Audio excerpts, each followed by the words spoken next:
அம்மாயே சித்திரவல்லி நான் போய் தன் தொழில் செய்து முடித்து வருகிறேன். நான் வருகிறேன். ஆனா அப்பாவை அம்மாவையும் கண்ணை இமை காப்பது போல உன் தாயும் தகப்பனை எப்படி கண்ணும் கருத்துமா பார்த்துக் கொள்வாயோ அதை போல எங்க அப்பா அம்மாவை நீ பார்க்கணும்.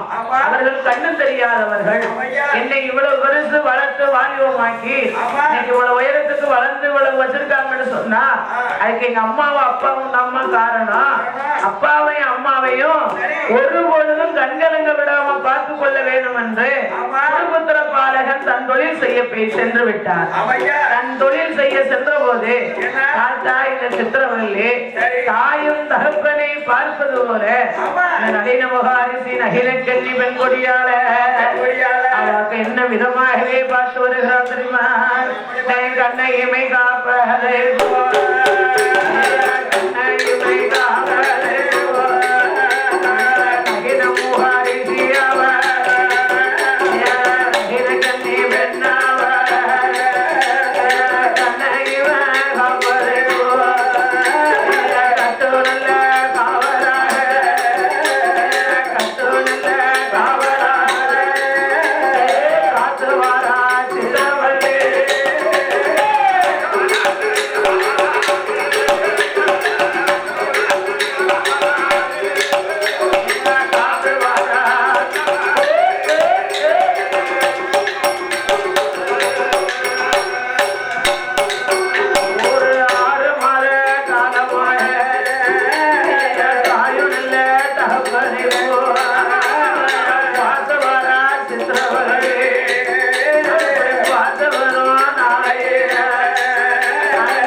அம்மா அப்பா என்று அழைத்து அம்மா அப்பாவை பார்ப்பது போல் சித்திரவல்லி பார்த்து வரும்போது எழுந்து விட்டு கடமைக்கு பிடிக்கல பார்த்துக்கோங்க. பிடிக்குமா? எழுந்து விட்டு கடமை என்ன செஞ்சா மாவா சொத்து வச்சிருக்கோம் சுகம் வச்சிருக்கோம் எம்போட்டு பொண்ணு பொருள் இருந்தோம் நம்ம மருமவா நம்மளுக்கு ஒரு குத்து கட்டி தரமாட்டாங்க தரமாட்டோம்னுட்டால. ஆனா இவளுக்கு இருக்கிறதுக்கு ஒரே ஒரு வீடு தான் இருக்கு. இருந்தாலும் கண்ணு தெரியாம ரெண்டு பேரும் இருக்கவோல உள்ளாங்கையில வச்சு அம்மா அப்பாவை பார்ப்பது போல இந்த சித்திரவல்லி பார்த்துட்டு வராங்க. அப்படின்னு ஓடோடி வந்தா ஏட்டி ஏ சித்திரவல்லி என்ன சுடுகாட்டுக்கு போறவால இருக்க ரெண்டு பேர்களையும் என்னம்மா நீ இப்படி ஊட்டி ஊட்டி வளர்க்கிய? ஆமா நாளை ஒரு காலத்துல உன் வயசுல ஒரு புள்ள ஊட்டி பிறந்துதானா நாளைக்கு அந்த பிள்ளைகளுக்கு பணம் காசு தேவைப்பட்டா நீ என்ன செய்வ? யோசிக்கவே இல்லையா? ஐயோ ஏன் இப்படி யோசிக்காம இருந்த?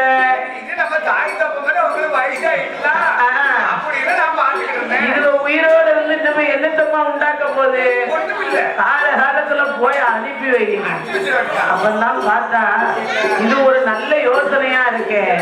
கண்ணு தெரியாம இருக்கும் இவர்களுக்கு ஏன் நாம ஊட்டி ஊட்டி வளர்க்கணும்?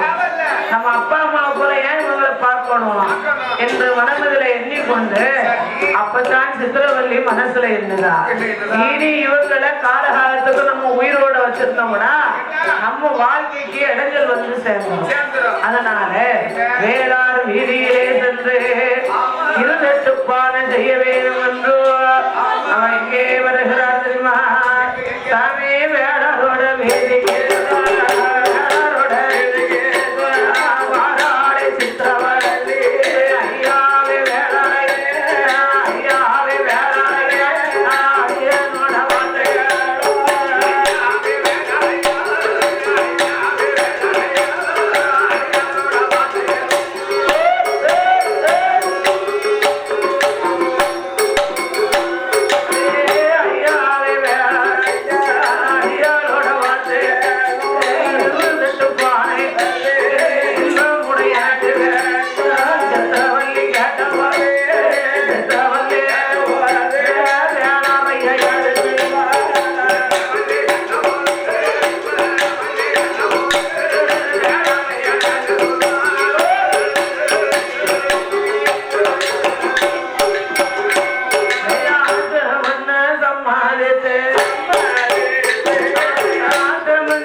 வேண்டாம்.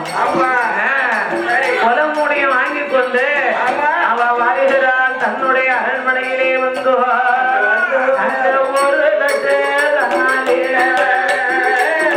நல்ல சாதமான மறுலட்டு கண்ணலில ஒரு தட்டுல நல்ல ருசியா பொங்குதா. அவன் இன்னொரு தட்டுல என்ன செய்தா ஆண்டு மாறின கேப்ப. ஆண்டு மாறின கேப்பன்னு சொன்னா அதாவது சொங்கு கேப்ப.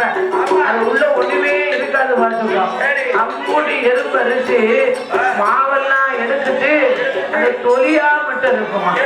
அந்த ஆண்டு மாறின கேப்பைய திரிச்சு அதை உப்பு போடாம வேக வச்சு அந்த உப்பு போட்டு அந்த கேப்பை கூட குடிப்பதற்கு சண்டு மிளகாத்த சண்டு மிளகாத்துல கங்குல போட்டு அது உள்ள இருக்க விதையை எடுத்து தூர போட்டுட்டு சண்டு மிளகாத்துல சுடுதா. யானை விதையை எடுத்து போடுதா அந்த விதை இருந்து உரைச்சிடுதுன்னா கூட கொஞ்சம் தண்ணியை குடிச்சு கொஞ்ச நாளைக்கு கூட கொஞ்ச நாள் உயிரோட இருப்பாங்க. கூட கொஞ்ச நாள் உயிரோட இருப்பாங்க. அதனால அப்படியே ஆகட்டும் என்று சம்மதித்து அவர்களுக்கு வருகிறார் தெரியுமா. அந்த நல்ல குழந்தை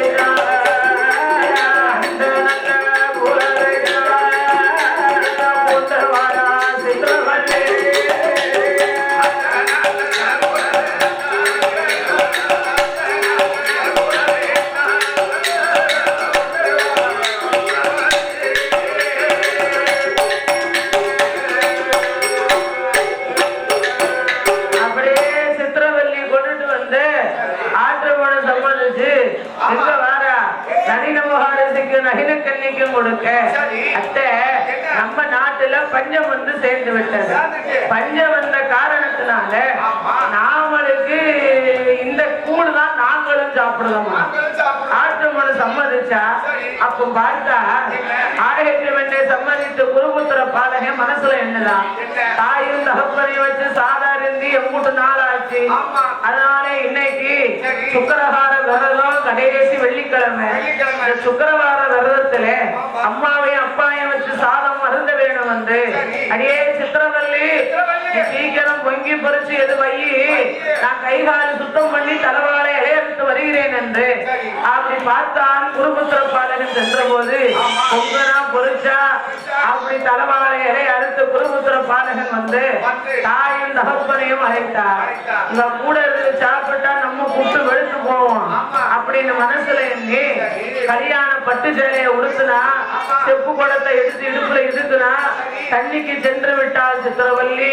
குருபுத்திர பாலகன் தாயும் தகப்பனையும் வச்சு சாதம் அருந்தும் போது யாமுடி ஓமுடி என்று சொல்ல அம்மா இலையில சாதம் இருக்கையில யாமுடி ஓமுடிங்கிற என்ன காரணம்? உடனே பார்த்தார். நம்ம நாட்டுல பஞ்சம் வந்து சேர்ந்தது என்று ஒரு மனைவி சொன்னாரு. அம்மா என்ன சொல்லுவீங்க? தசரத மன்னன் ஆண்டு வரும் ஆட்சியில பஞ்சங்களா? ஒரு பொழுதும் பஞ்சம் வரலை. யாரு சொன்னா என்று சொல்ல அடே தசரத மன்னா அதாவது பார்த்தார். அப்பா ஏ குருபுத்திரா உன் மனைவி தான்ப்பா சொன்னா பஞ்சம் வந்து சேர்ந்ததுன்னு எங்களுக்கு எம்புட்டு நாளும் ஆண்டு மாறின கேப்ப கூடத்தான் தந்தான்னு சொல்ல குருபுத்திர பாலனுக்கு கோபம் வந்தது. கோபம் கொண்டு கஞ்சி வந்து தண்ணி எடுத்துட்டு எங்க சாமி என்று வாரா சித்திரவல்லி. பார்த்தான் குருபுத்திர பாலகன் அடிச்சு வீட்டை விட்டு வெளியே போன. ஏன் வெளியே போய் சொன்னாரு? என்ன தப்பு செஞ்ச ஏன் வெளியே போகணும் என்று கேட்க அங்க பாரு ஒரு குத்து கஞ்சிக்காக எங்க அம்மா அப்பாவுக்கு பஞ்சம் வந்தது என்று சொல்லி கூடவே நீ காட்சி வச்சு கொடுத்ததுனால எந்த தாயின் தகப்பனுக்காக ஒரு குத்து கஞ்சிக்கு ஏங்கி நோவு இருந்தார்களோ அதே போல நீ ஒரு குத்து சோறுக்கு ரோடா வீதி வீதியா தெருத்தருவா நீ அணைய கடவுளை சீப்போ நாயா போனா நாயா போன்னு சாபம் கொடுத்தாங்க. சீ போன்னு சொன்ன உடனே உன் கல்யாணம் பட்டியா எனக்கு அப்படின்னு அவுத்து கல்யாணம் பட்ட தூக்கி தூர புரிஞ்சு போட்டுட்டு எந்த தாயின் தகப்பனுக்கு ஏன்னு நீங்க இப்படி சாபத்தை கொடுத்தீங்களோ அதே தாயின் தகப்பனுக்கும் ஜீவகாரியம் செய்வதற்கு ஆள ஒரு காலத்துல உதவ மாட்டீர் என்று சாபங்களை கொடுத்தார். மாறி மாறி சாபங்களை கொடுத்திருக்கேன். தாயின் தகப்பனுக்கு செய்த பாவங்களை தீர வேண்டும் என்று அந்த காவடியா தோழில்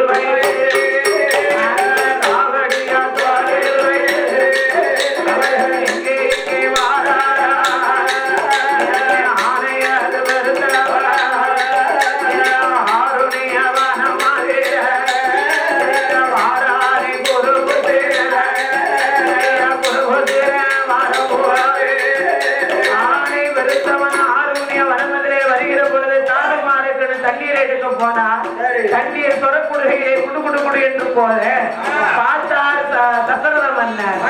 பாராமுகம் பானம் போடுவதிலே கெட்டிக்காத, அதனாலே பாராமுகம் பானம் போட வேண்டும் வந்து யாகத்தில் இருந்த பாயாச கிண்ணத்தோடு சிவிந்தி என்கின்ற பூரம் பறக்க அந்த பாயாச கிண்ணத்தை கோசலா கைகேசி சுமுத்ராதேவி திருட கொடுக்க ஆண்டவன் அருளால கோசலாதேவி கைகேசி சுமுத்ராதேவி மனைவிமார்கள் 4 பேர்களா பாயாசத்தின் மகிமையால அதிலே ஒளி மலர்ந்து அதிலே ஒளி கர்ப்பமாகி 10 மாசம் முத்தம் பெற்று பரிபூர்ண கர்ப்பத்தில கோசலையா திருவயத்தில் ராமநாதமா பரதாழ்வான் சத்தருக்கு நிறைய பெருமா லட்சுமணன் அவதாரம் எடுக்க வேண்டும் என்று பாயாசத்துடைய மகிமையால 10 மாசம் நல்ல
நேரத்தில குருபுத்திர பாலகன் பார்த்தார்.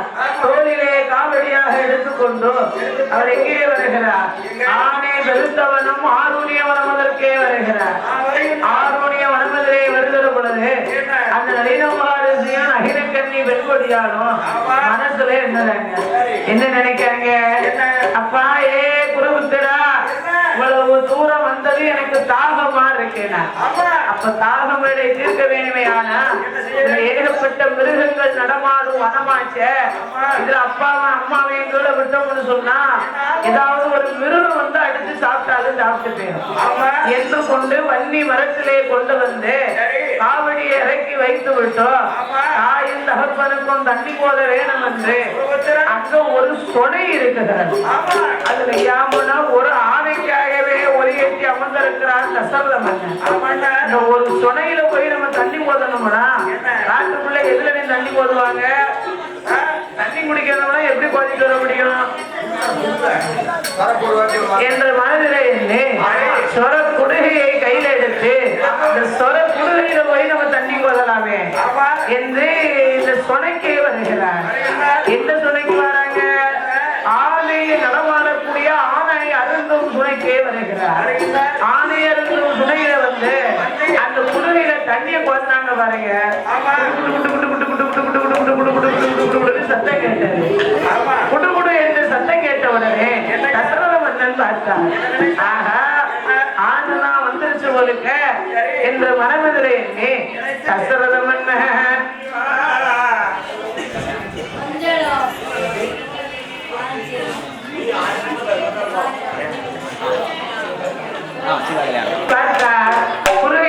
குடுகையில தண்ணி போடும்போது தசரத மன்னன் ஆணைதான் வந்தது என்று பாராமுகம் வானத்தை தொடுத்தார்.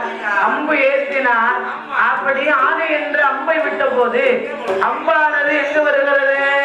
குருபுத்திரன் மார்பை போய் துளைத்தது. குருபுத்திரன் மார்பை துளைக்க அம்மா என்ற அலறி விழுந்த போது ஒரு மாநிலம் அல்லவா வதம் முடிச்சுட்டோம் என்ற மனதிலே எண்ணி ஓடு ஓடி வந்தார். ஐயா தசரத மன்னா, நீங்க வேணும்னு அம்பு போடல, அம்பு போட்டீரானா இப்படி வந்து பார்க்க வர மாட்டீங்க. அதனால நீங்க போட்ட அம்பு ஆணைக்காக போட்டாலும் மாநிலம் என்று பாராமல் என்னை தலைத்தது மாறுபல. அம்மா அப்பாவும் தாகத்தோடு காத்து கொண்டிருக்கிறார். தண்ணீரை கொண்டு கொடுக்க வேண்டும் என்று சொல்ல தண்ணீரை கொண்டு வந்து கொடுத்தார்.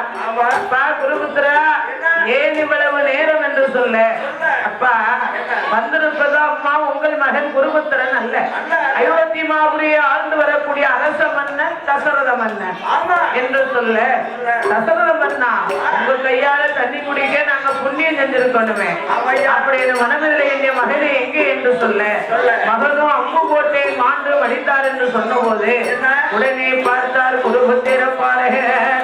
அவர் என்ன எண்ணுகிறார் தெரியுமா? அகிலமுகாரிசி அகிலக்கண்ணி பெண் கொடியாடுவார்.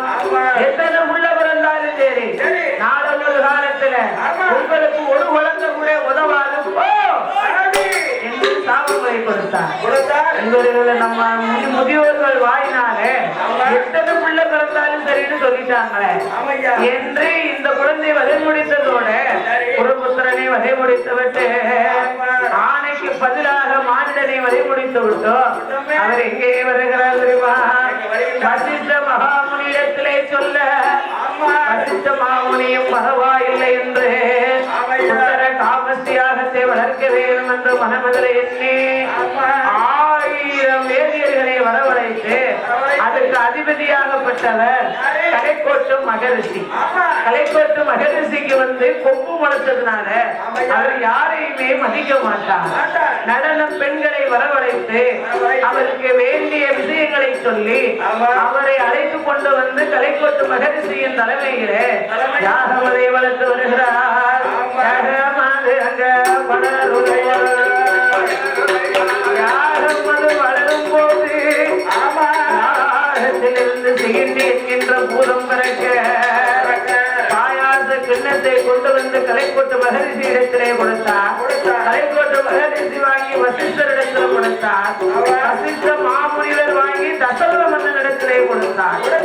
தசரத மன்னன் மனைவிமார்கள் 3 பேருக்கும் பங்கிட்டு கொடுத்தார். பிச்சை இருப்பதை இளையவளாகப்பட்ட சுமத்ராதேவிக்கே கை கொடுத்தார். அன்றைய நாள் முதலாக பாயாச கிண்ணத்தின் மகிமையால அன்றே குடிமறந்த அதிலே குடிகற்பமாகி 10 மாதம் மற்றும் பெற்ற பரிபூர்ண கற்பத்தில நாராயணன் பெருமாள் பார்த்தார். தென்னலங்கை அழிக்க வேண்டுமையானா லட்சுமி தேவி நீ போய் அதாவது மிதலை மாநகரத்துல சீதையாக பிறக்கணும். நான் போய் அயோத்தி மாபுரி பட்டணத்திலே தசரத மன்னனுக்கு ராமனாக அவதாரம் எடுக்க வேண்டும். அப்ப நம்ம ஐயா நாராயண பெருமாள் போய் அவதாரம் எடுத்தாரே. ஆனா இந்த சங்கும் சக்கரமும் பேசிச்சா இவருக்கு தம்பியாக பரதாழ்வான் சத்ருகனாக நாமல் பிறக்க வேண்டும். ஆதி சீடன் பார்த்தாரா நாமல் போய் ராமனுக்கு எப்பவும் நெருக்கமா இருக்கிறோமே இதே போல ராமனுக்கு நெருக்கமாக அவருக்கு செல்ல தம்பியாக இளையவன் லட்சுமணனாக அவதாரம் எடுக்க வேண்டும் என்று அயோத்தி மாபுரி பட்டணத்திலே கோசலை திருவயத்தில் ராமனாகவும் கையேசி திருவயத்தில் வந்த பரதாழ்வான் சத்ருகனாகவும் இளையவன் லட்சுமண பெருமானாக 4 மைந்தர்கள் அயோத்தி மாபுரி பட்டணத்திலே பிறந்த போது தசரத மன்னன் மற்ற மகிழ்ச்சி கொண்டு ராமச்சந்திர பூபதி பிறந்தார் என்று செல்லமகன் பிறந்தான் என்று செல்லமகன் பிறந்தான் என்று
வெள்ளியால தொட்டில் செய்யும் விளையாடும் ராமனுக்கு அப்படி தொட்டிலை கொண்டு வந்து விஸ்வகர்மா கொடுக்க ஐயாவாகப்பட்ட ராமபூமானை குளிப்பாட்டி நீராட்டி பீலாம் பட்டுடுத்தி அப்படி தொட்டிலே போட்டு கோசலா தேவி கைகேசி சுமுத்ரா தேவி மனைவிமார்கள் தசரத மனைவி 3 பேர்களும் பட்டத்து ராணிகள் 3 தேவிமார்களும் ராமனை தலைமகனாக முக்கியமாகவே வளர்த்து வராங்க.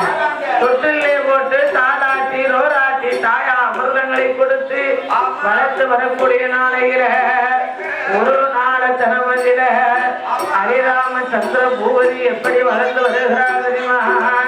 தமிழ் வளரும் பேரை சந்திர வளரும் பேரை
சொல்லி தருவது அனைத்தையுமே நீ கற்றுக்கொள்ள வேண்டும் அப்பா. ராமசுவாமி அன்னையும் பிதாவும் முன்னணி தெய்வம், ஆலயம் தொழுவது சாலமும் நன்றே, ஹரி ஹரி சித்தரி அறிவோம் நன்றாக குருவே துணை என்று நீ சொல்லப்பா என்று சொன்ன போது ஹரிராமச்சந்திர பூபதி ஆயிரத்தம் என்ற ஆனாவிலே இருந்த அக்கண்ணா வரைக்கும், ஆனாவிலே இருந்து இக்கண்ணா வரைக்கும் ஆயிரத்து மெய்யெடுத்த ஆயகலைகள் அனைத்தையுமே ஹரிராமச்சந்திர பூபதி படித்து கற்றுணர்ந்து இருக்கும் வேளையில அங்க என்ன நடக்கிறது தெரியுமா? ஒரு நாள தினமதில அங்க விஸ்வாபுத்திரர் உலகை காக்கும் யாகத்தையே வளர்த்து வருகிறார். உலகை காக்கும் யாகம் வளர்த்து வரக்கூடிய வேளையில இந்த யாகத்தை மாரீசனும் சுபாகூரும் அடங்காத தாடகையும் சிறுநீர் விட்டு குதிரையை கொட்டியும் யாகத்தை அணைச்சு வருகிறாங்க. யாகம் அணையும் போது பார்த்தா அதாவது விஸ்வாபுத்திரர் மனமதுரை என்கிறார். இப்படி சுபாகூரும் மாரீசனும் தாடகையை யாகத்தை வளர்க்க விடாம இப்படி அணைச்சு கொண்டு வருகிறார்களே, இந்த யாகத்தை காத்து தர யாரால முடியும் என்று ஞானக்கண்ணால் பார்க்குகிறார். ஞானக்கண்ணால் பார்க்கும் போது யாகத்தை காக்க வேண்டுமே, ஆனா யாரால முடியும்? நாராயணன் பெருமான் வந்து அயோத்திமாபுரி பட்டணத்திலே தசரத மன்னனுக்கு பிள்ளையாகவே அவதாரம் எடுத்திருக்கிறார். அந்த நாராயணன் ராமனாக மட்டும்தானே முடியும் என்று மனமதுரையிலே உலகை காக்கும் யாகத்தை வளர்ப்பதற்காக அவர் விஸ்வாபுத்திரர் எங்கே வருகிறார் தெரியுமா? தசரதனுடைய அரண்மனைக்கு விஸ்வாபுத்திரர் வருவதை கண்டு மன்னன் ஓரோடி வந்து வருக நல்ல வருகை என்று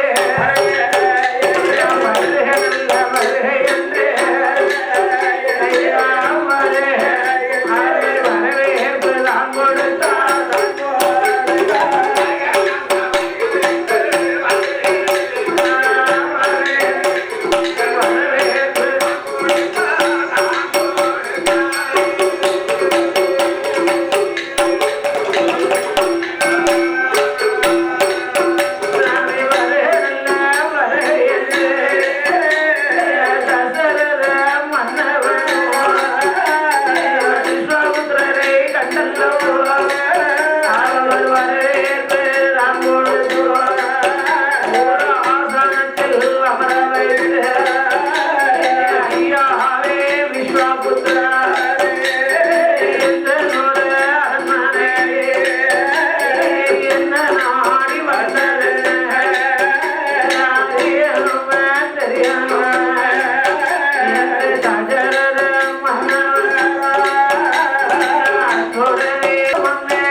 செய்திருக்கேன்.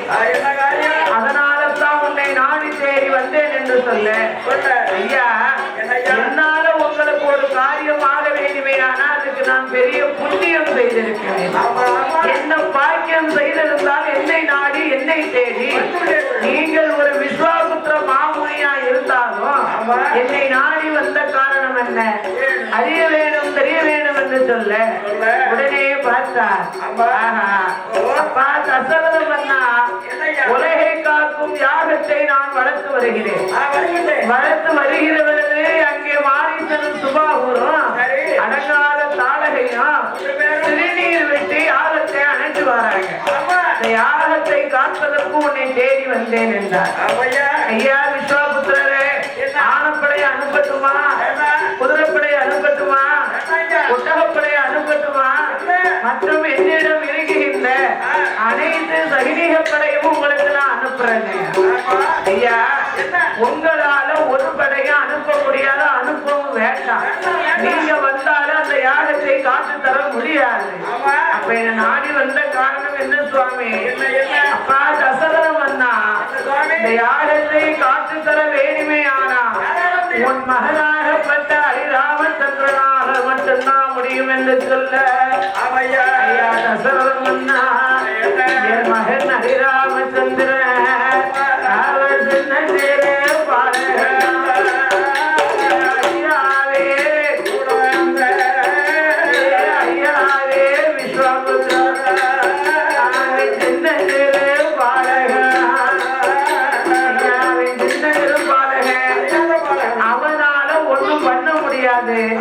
யாகத்தை நானே வந்து உங்களுக்கு காத்து தருகிறேனே என்றார்.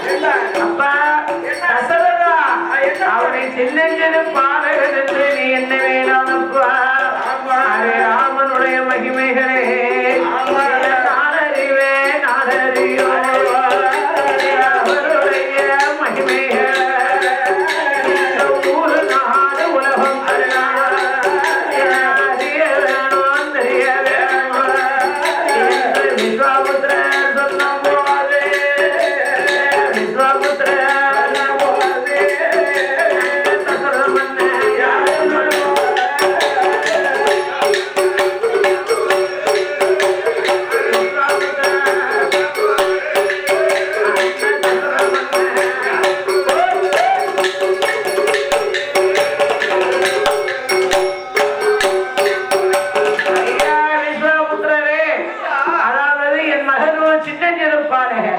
அவனை என்னால தர முடியாது என்றார். அப்பா தசரதம் அண்ணா, உன் மகனுடைய மகிமைகளை நான் அறிவேன். நாடகரையும் நகரம் அறியும், ஊரறியும், உலகம் அறியும். அதனாலே உன் மகனை அனுப்ப முடியுமா, முடியாதா? சார் வேண்டாம், வேண்டாம். பச்சை பிள்ளையா? அல்லாப்பா, அவனுடைய மகிமைகளை ஊர் உலகம் அறிய வேண்டுமே, ஆனா இந்த நோடு அனுப்பு என்று சொல்ல. ஆனா விஸ்வாபுத்திரர் கோபம் கொள்ளுகிறாரே, இவர் கோபத்துக்கு ஆளாகுவதா இல்லை ராமனை அனுப்புவதா? ராமனை அனுப்புவதுதான் மேல் என்ற மனதில் எண்ணி, ஐயா விஸ்வாபுத்திரா, உங்களுக்கு ஒரு மகனை தான் ராமனை தரமாட்டேன் என்று சொன்னேன். ராமனுக்கு துணையாக லட்சுமண பெருமாளையும் சேர்த்து நான் உங்க கூட அனுப்பி வைக்கிறேன். அப்பா தசரதம் அண்ணா, சின்னஞ்சிறு ராமனாக என் கையிலே நீ கொடுத்திருக்கிறார். நாளைக்கு வரும்போது கல்யாண ராமனாகவே உனக்கு நான் தாரம்னாரு. எப்படி சொல்றாரு? சின்னஞ்சிறு ராமனாக நீ தந்தனா நாளைக்கு உனக்கு கல்யாண ராமனாகவே உன் இடத்துல ஒப்படைக்கவங்க. அப்ப பார்த்தா ஆகட்டும் என்றே அனுப்பி வைத்தார். ஆட்டும் என்று சம்மதித்து ராமபிரானை அழைத்து கொண்டு இளைய பெருமாள் லட்சுமணனை வரவழைத்து, லட்சுமணா ராமா, விஸ்வாபுத்திரனோட போறது சரி, அவர்கள் என்ன சொல்லுகிறார்களோ அவர் சொல்படி கேட்டு நியாயமா நேர்மையாக நீ நடக்க வேண்டும் என்று சொல்லி வாக்கு சொல்லி வரங்களை கொடுத்து அனுப்பி வைத்தார் தசரத அரச மன்னர். அனுப்பி வைத்த வேளையிலே விஸ்வாபுத்திரர் ராமனோட இடமதில பல விஷயங்களை சொல்லிக் கொண்டு அப்படி நடந்து பசியாம இருக்கிறதுக்கு பசியா மந்திரத்தையும் சொல்லிக் கொடுத்து அவர் எங்கே வருகிறார் தெரியுமா? அயோத்தி மாதானை கடந்து, அயோத்தி மாதானை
வைத்து மிதித்தார். அவர் பாதம் பட்ட உடனே அழகாக பெண்ணாகவே தோன்றினார். கல்லில் இருந்து பெண்ணாக தோன்றிய போது ராமபிரான் பார்த்தார். ஐயனே சுவாமி, ஒரு பாறாங்கல்லே பாதம் பட்ட உடனே இப்பட்ட அழகு நிறைந்த பெண்ணாகவே தோன்றி நிற்கிறாரே, இவன் யார் என்று கேட்க, அப்பா ராமா, அன்று ஒரு நாளையிலே 6 கைலாச வாசல்ல தேவமோகர் முனிவர்கள் எல்லாம் தேவா அமிர்தம் கிடைச்சாங்க. அமிர்தத்துல அகிரிகை பிறந்தான். அகிரியை கண்டு எனக்கும் உனக்கும் போட்டி போட்டாங்க. அப்ப யார் வலிமையிலே பெரியவர்களோ அவர்களுக்குத்தான் அகரிகை என்று சொல்லி அவ்வளவையும் சமுத்திரத்திலே சென்று முங்கி முழுகி தவம் இருக்க சொன்னேன். அவர்கள் தவம் இருந்தார்கள். அப்படி தவம் இருக்கும் போது கௌதம ரிஷியும் தேவேந்திரனும் மட்டும்தான் தவம் இருந்தாங்க. பாக்கி எல்லாரும் வந்துட்டாங்க. ஆனா இந்த தேவேந்திரன் புத்தி கட்டாம் விலங்கட்டாம்னு சொன்னது போல நாமளுக்கு மிஞ்சி யாருங்க இங்க தவம் இருக்க போறா, நாம தான் கடைசி ஆள் என்று மனதில் எண்ணி தேவேந்திரன் வெளியே வந்துட்டான். அப்ப வந்த உடனே ஆண்டவா அகரிகை எனக்குத்தான் என்று சொல்ல, அப்பா தேவேந்திரா, அதாவது அகரிகை உனக்கு என்று சொல்லுகிறாய, கூட்டத்துல எண்ணி பார்க்கும் போது இன்னும் ஒரே ஒரு ஆள் வரல. அவர் யாருன்னு தெரியல. அவர் தான் கௌதம ரிஷி. அவர் வரட்டும் பார்ப்போம்னா, அவரு வயசானவன், எங்க கடல்ல போய் தவம் இருக்க போறான், இங்க முழுகி தண்ணியோடு தண்ணியா போயிருப்பான் அப்படின்னு சொல்ல, தேவேந்திரன் சொன்ன போது அடுத்து அதாவது கௌதம ரிஷியானவர் எழுந்தரித்து வருகிறார். அடே தேவேந்திரா, கௌதம ரிஷி வருகிறார் என்று சொல்ல, கடைசியில தவம் இருந்து வலிமையிலே பேர் பெற்றவர் யாரு? அவர் தான் கௌதம ரிஷி. அப்ப அவருக்கு தான் அகரிகை என்று சொல்லி அகரிகையை கைவிடிச்சு கொடுத்தார்கள்.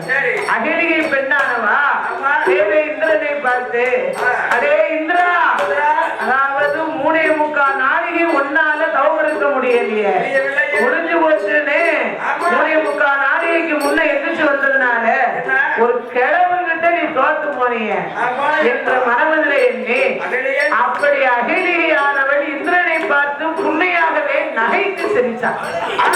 அவன் நகைத்து சிரித்த போது அப்பெல்லாம் இந்திரன் பார்த்தான். மனசுல என்ன நினைக்கான், அம்மா அகலிகை, என்னைய பார்த்தா இவ்வளவு நகைத்து என்ன கேலி செய்து சிரிக்கிறாய், இரு உன்னைய ஒரு நாள் ஒரு பொழுதாவது உன்னை நான் சிறையடிப்பேன் என்று சொல்லி சபதம் கொண்டான் தேவேந்திரன். தேவேந்திரன் சபேதம் கொண்ட வேளையில அப்பெல்லாம் பார்க்கிறார்கள். அப்ப அகலிகை பெண்ணானவா கௌதம ரிஷியும் திருமணம் முடித்து அவர்கள் வாழ்ந்து வரக்கூடிய வேளையில இது சரியா உள்ள சமயம் என்ற மனதிலே எண்ணி தேவேந்திரன் செந்தேவன் வடிவங்களை கொண்டு சாமம் போல சிறகுலத்தி கூவனான். அப்ப சிறகுலத்தி கூவும் போது கௌதம ரிஷி பகவானுக்கு பூஜைக்கு நேராகி விட்டது போல என்ற பூங்குடல் கையில எடுத்து பூஜை செய்ய போயிட்டார். தேவேந்திரன் கௌதம ரிஷியை போல வடிவங்களை கொண்டு கட்டிய மனைவி போல கட்டிலே கலந்து விளையாடி கொண்டு இருந்தார். கலந்து விளையாடி கொண்டு இருக்கும் போது கௌதம ரிஷி பார்த்தார், விடியவில்லையே, கங்காதேவி முடிக்கல, பூங்காவன தோட்டத்துல பூ மலர் அரும்பு ஒன்று விரியவில்லையே என்று மனமதிலே எண்ணிக்கொண்டு அப்படியே மனமதிலே எண்ணி வருகிறார் கௌதம ரிஷி. கௌதம ரிஷி வருகையை கண்ட தேவேந்திரன் பூனை போல வடிவங்களை கொண்டான். பூனை போல வடிவங்களை கண்டு கௌதம ரிஷியை ஏறிட்டு பார்த்து ஓடுகிறார். கௌதம ரிஷி பார்த்தார், அடே தேவேந்திரா, நீ வந்து பூனையாக வடிவம் கொண்டு ஓடுகிறாயா, உன்னை நான் அறிவேன் என்று அகலிகை பெண்ணை அழைத்து, அடே அகலிகை, நான் கணவன் என்று அறியாமல் மாற்றார் ஒருவனோடு என்னைக்கு மாற்றார் உறவு கொண்டாயோ அந்த இன்றைய நாள் முதலாக, அதாவது கட்டின கணவனுக்கு நீ துரோகம் செய்ததுனால இன்றைய நாள் முதலாக நீ பாராங்கல்லா மலைக்க கிடவது போ என்று சாபங்களை கொடுத்தார். கருங்கல்லா போய் நிற்பேன்னாரு. அப்ப என் கனவா ராஜவண்ணா, அதாவது உங்க உருவத்துல வந்ததுனால நானும் மாற்றார் கணவன் என்று அறியாமல் தானே அதாவது கலந்து விளையாடி கொண்டு அமர்ந்திருந்தேன். வந்தோம். 1000 இருந்தாலும் எனக்கு இப்ப ஏற்பட்ட சாபத்தை கொடுத்துட்டீங்கள, இதுக்கு விமோசனம் எப்பவுமையா கிடைக்கும்னு கேட்டான். எப்ப சுவாமி விமோசனம் கிடைக்கும் என்று சொல்ல, அயோத்திமாபுரி பட்டணத்திலே, அதாவது நாராயணனின் பெருமாள் வைகுண்டத்திலே வாசம் செய்திருக்கிறாரே நாராயண பெருமாள். நாராயணன் என்னைக்கு பூலோகம் தன்னதிலே வந்தோம் ராமனாக அவதாரங்களை எடுக்கிறாரோ, அவர் பாதம் என்னைக்கு அதாவது உன் மேல் படுகிறதோ அன்றைக்கு தான் உனக்கு விமோசனம் கிடைக்கும்னு சொன்னார். அதனாலதான் ராமா உன் பாதம் பட்டதுனாலே அவருக்கு விமோசனம் கிடைத்தது என்று அப்படியாகவே விஸ்வாபுத்திரர் பல விஷயங்களை பேசிக்கொண்டு ராமனத்தான் அழைத்து கொண்டு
விஸ்வாபுத்திரர் வருகை அறிந்த தாடகை பெண்ணானவா நாமளோட வனமதிலே மாற்றார் கால் தட்டுப்படுகிறது என்று ராமனுடைய பாதம் தாடக வனமதில பட்ட உடனே தாடக வனமே கிட்டு கிட்டு கிட்டு கிட்டு கிட்டு கிட்டு கிட்டு கிட்டு கிட்டு கிட்டு கிட்டு நடுங்குது. எப்படி நடுங்குது? அண்ணா உடுக்கு நடுங்குது. தாடக வனமே கிட்டு கிட்டுன்னு நடுங்குறது. அப்ப தாடக பார்த்தா இந்த வனம் எப்படி நடுங்கணும்னு சொன்னா, நாம கோட்டைக்குள்ள நாம அண்டு வர்ற தாடக வனம்ல யார் வாரா என்னை ஏறிட்டு பார்க்குகிறா. சின்னஞ்சிறு பாதல்களை கண்ணாலே கண்டு அப்பதான் கேட்குகிறா விஸ்வாபுத்திரர்கிட்ட, ஏ குடிப்பிக்காரா, கோயம் போய் 2 சின்னஞ்சிறு பிள்ளைகளை கூட்டிக்கிட்டு வந்திருக்கிய, உன்னாலே என்னையா செய்ய முடியுமா? அப்போ பார்த்தா ராமா அதோ வருகிறா பாத்தியா, அவன் தான் அடங்காத தாடக. தாடக வாரத பார்க்கும்போது என் அண்ணன் பெரிய ஒரு மலையே அசைதான். அவன் காலை எடுத்து வச்சா கருந்தோடு செந்தோடு சேர்ந்து வரக்கு அது எப்படி இருக்கும்னு பாரு. அதான் இன்னைக்கும் சில தாய்மார்கள் ஒரு சண்டை கிட்ட போலையில ஒரு பைப்புக்கு தண்ணி பைப்புக்கு போகும்போது தண்ணி கிங்கி பிடிக்கும் போது சொல்லுவாங்க, சிலவங்க சொல்லுவாங்க, ஏன் ஒரு பிள்ளை, அதாவது பச்சை பிள்ளைக்காரி காலகாலத்துல தண்ணிய கொடு, பிள்ளை குட்டி அழுகிறோம், அவன் போட்டும் சீக்கிரம் அப்படின்னு சில தாய்மார்கள் சொல்லுவாங்க. சிலவா சொல்லுவாங்க, ஏன் அவன் தான் பிள்ளை பெற்றிருக்காளோ, அவன் வீட்டுல மட்டும்தான் பிள்ளை இருக்கும், நம்ம வீட்டுல பிள்ளை இல்ல. ஆமா, நான் புடிச்ச முறை தண்ணி பிடிச்சா போதும் அப்படிமா. அதுல ஒருத்தி சொல்லுவானா, தாயி பச்சை பிள்ளை கருதானே கொடுத்தா என்ன, சொந்ததுக்கு ஏன் இந்த வரத்து வார, தாடவையா வாரிய, தாடவையா வாரிய, அவருக்கு மாதிரி வாரிய. ஒரு புள்ள குட்டி பெற்றா தானே உனக்கு அந்த புத்தி இருக்கும், இல்லைன்னா இருக்குமா? இப்படி அரைக்கி பேர வைக்கியா வாரிய அப்படின்னு சொல்லுதாங்கள. அதெல்லாம் என்ன நினைச்சேன், சும்மாவனை சொல்லுறாங்க, அங்க நடந்ததுதான் இங்க நடக்கு. அதுதான் தாடகையா வாரிய.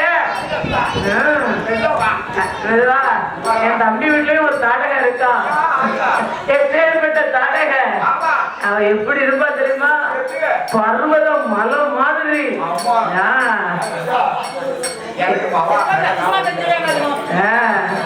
எப்படி இருக்கா தாடகை? கவர்வானு அதே போல தாடகை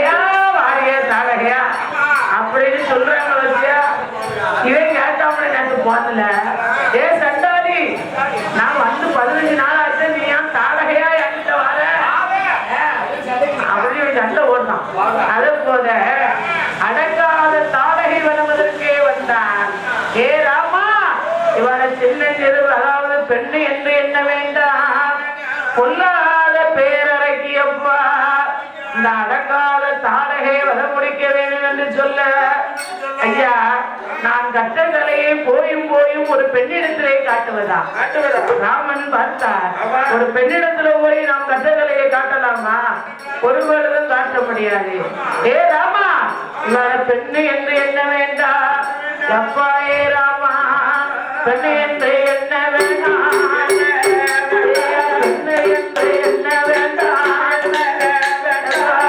என்ன அவன் உள்ளாத பேரவைக்கு